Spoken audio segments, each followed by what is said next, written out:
Nous voyons chez les nations du monde, à plusieurs endroits, que si tu n'engages pas la conversation avec quelqu'un, il ne l'engagera pas non plus avec toi.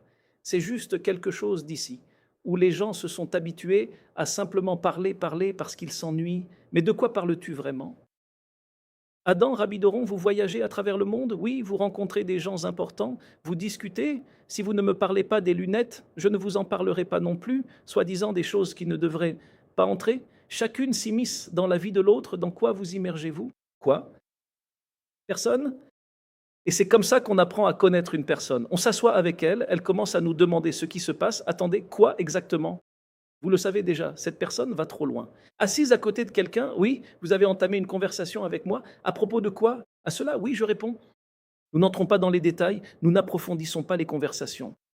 Les gens pensent que parfois, lorsqu'ils vont à un entretien d'embauche, une personne va à un entretien et elle pense qu'elle va y aller faire ceci et cela. Mais parfois, tu es tellement impressionnant que le patron se dit: excusez-moi, il est meilleur que moi, il va me menacer, je ne l'embauche pas. Réfléchis à ce que tu dis, réfléchis à ce que tu fais, réfléchis à la façon dont tu te comportes. Quelqu'un arrive et raconte: moi, d'accord, tu es tellement génial, qu'est-ce que tu veux de moi? Va-t'en d'ici. Dès le départ, il faut y aller. Dès le départ, de la bonne manière, de façon mesurée. De façon mesurée, il faut agir avec mesure en toutes choses, sinon même à la maison, on parle mal. Ça ne vient pas en un jour, on n'avale pas une pilule pour devenir injuste, c'est un travail constant sur la famille, sur les enfants, sur la façon de parler.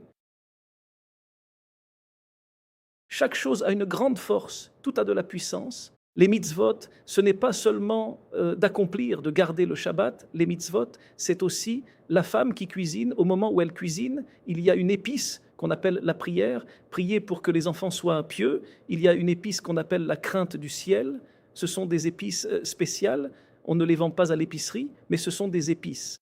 Les parents ont cela de façon intuitive. Ils savent intuitivement pourquoi prier, comment prier. Il y a là une grande force.